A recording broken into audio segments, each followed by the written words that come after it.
On va parler sport avec la chronique, le programme du week-end avec Guillaume Van der Schaag, le rédacteur en chef de Sprint Magazine. Bonjour Guillaume. Bonjour Adrien. Un programme chargé puisqu'il y a de beaux événements. En tout cas, l'un d'entre eux, l'événement phare du week-end. On va démarrer bien sûr avec le tennis. C'est la demi-finale de Coupe Davis au stade Pierre-Mauroy, France-Espagne cet après-midi. Oui, c'est la troisième fois en un an que la Coupe Davis pose ses valises et prend ses quartiers donc au stade Pierre-Mauroy. Il y avait eu la demi-finale face à la Serbie, remportée par la France. Il y avait eu bien sûr la finale face à la Belgique, remportée par la France. Et voilà là, une demi-finale où les Bleus de Yannick Noah ont rendez-vous avec l'Espagne.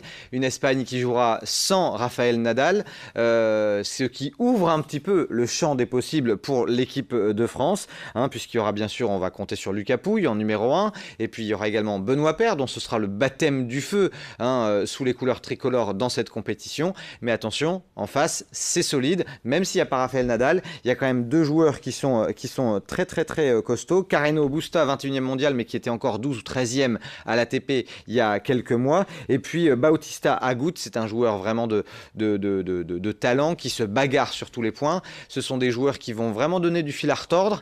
Et puis bien sûr, du coup, dans ce contexte-là, le point du double sera précieux. Un double qui sera porté normalement par Nicolas Mahut et Julien Bento, en l'absence de Pierre-Hugues Herbert qui est blessé. Comment sentez-vous Benoît Paire? Vous l'avez dit, c'est sa première en Coupe Davis. Il a tout de même un caractère assez fort, un mental peut-être parfois défaillant. Premier match pour lui, comment vous le sentez? Alors je le sens plutôt bien, étonnamment, parce que en effet Benoît Paire est un joueur très talentueux, mais aussi très fantasque. Il est capable de, comme on dit dans le jargon, de balancer des matchs, de passer complètement à côté. Mais c'est un joueur qui peut être redoutable s'il est bien coaché. Et n'oublions pas que là, il va y avoir Yannick Noah sur la chaise. Yannick Noah qui est un fin psychologue, qui va savoir transcender son joueur. Et devant le public français, je pense que Benoît Paire va être peut-être un peu pris par l'enjeu, peut-être pendant la première manche, mais je pense qu'il est capable de surprendre. Et puis si Yannick Noah fait jouer Benoît Paire, c'est aussi parce que dans le goal average, si je puis me permettre, en tout cas dans les statistiques, eh bien, ils se sont rencontrés 6 fois avec Carreno Busta, et Benoît Paire a réussi à s'imposer 3 fois. Donc psychologiquement, il ne va pas partir avec un avantage, mais pas non plus avec un désavantage, et je pense qu'il est capable de bien lancer cette équipe de France. Lucas Pouille, on compte sur lui, c'est notre numéro 1. En l'absence de Rafael Nadal, il faudra qu'il ramène au moins 1 voire 2 points. Et puis si le double excelle ce samedi après-midi, on rappelle que le samedi, il n'y a que le double, et ensuite il y aura les deux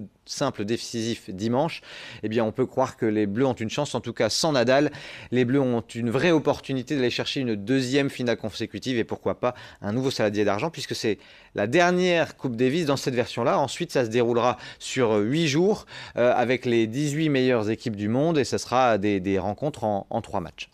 Benoît Paire face à Pablo Carreno Busta, suivi de Lucas Pouille face à Roberto Bautista Agut. C'est cet après-midi, donc dès 13h30 au stade Pierre-Mauroy, la demi-finale de Coupe Davis France-Espagne. On enchaîne avec le football et un match forcément particulier pour le LOSC ce week-end. Ouais, un déplacement à Amiens pour les joueurs lillois. C'est donc demain à 20h pour le compte de la quatrième journée de Ligue 1. On peut le dire, les Lillois sont ragaillardis par leur victoire en amical durant la trêve internationale. Ils ont quand même placé 6 buts à l'équipe du Red Star, une équipe de Ligue 2, 6 buts à 0. Et puis je pense qu'il y aura quand même un esprit de revanche. Ça fait un peu plus d'un an qu'il y avait eu ce fameux match au stade de la Licorne où une tribune s'était effondrée alors que le LOSC menait 1 but à 0. Le match avait été à rejouer et avait été perdu par Lille. Donc il y a, je pense, un esprit de revanche. Et puis un petit signe particulier, c'est que le LOSC va jouer avec son maillot jaune, en solidarité non pas avec Amiens, mais avec les supporters qui iront à Amiens avec un gilet jaune, comme les fameux gilets de sécurité, en hommage à tous ces blessés qui avaient été vraiment blessés et amoindris lors de la chute, lors de l'effondrement de cette barrière. Alors pour l'instant, Lille a réussi son début de saison. Ils sont 4e, les Dogs. Amiens, en revanche, c'est un peu plus difficile. 14e, un pronostic pour vous, Guillaume? Je pense que, vu le contexte particulier du match, et puis au regard de ce que les Dogs ont montré depuis le début de la saison, Lille est capable d'aller chercher un succès à l'extérieur, d'autant qu'ils vont avoir envie, les hommes de Christophe Galtier, d'oublier un peu cette vilaine défaite à Angers, alors qu'ils avaient dominé, qu'ils avaient eu près de 68% de possession du ballon. Donc je vois bien un succès à l'extérieur pour les Lillois. En tout cas, c'est tout le mal qu'on leur souhaite. Allez, le programme rapidement en Ligue 2. Alors en Ligue 2, ce soir à 20h, Valenciennes se déplace à Grenoble, tandis que le Racing Club de Lens va recevoir Sochaux demain à 15h. Le RC Lens doit impérativement s'imposer pour rester dans le trio de tête et ne pas laisser Metz prendre trop de distance. Et en national, notez que Dunkerque reçoit Rodez ce soir. Boulogne se déplace à Chambly. Les matchs également ont lieu à 20h. Quelques infos en bref également. On va parler aussi d'athlétisme, je crois. Oui, avec beaucoup de courses hors stade dans les Hauts-de-France ce week-end. Il y en a, je crois, près de 16, donc c'est pas mal. J'en ai sélectionné pour vous quelques-unes. D'abord, il y a les traditionnelles boucles dunkerquoises ce dimanche. Il y aura aussi la 52e édition du Grand Prix pédestre de Fourmies avec plusieurs distances à parcourir. Et puis, dans la métropole lilloise, on aura bien sûr Marc Ambarol qui a rendez-vous avec son incontournable semi-marathon. Il y a toujours un beau plateau. Et puis, il y aura également ce dimanche les foulées du Mélantois à Saint-Gain-en-Mélantois. Voilà les infos en bref aussi pour terminer, du handball féminin d'abord.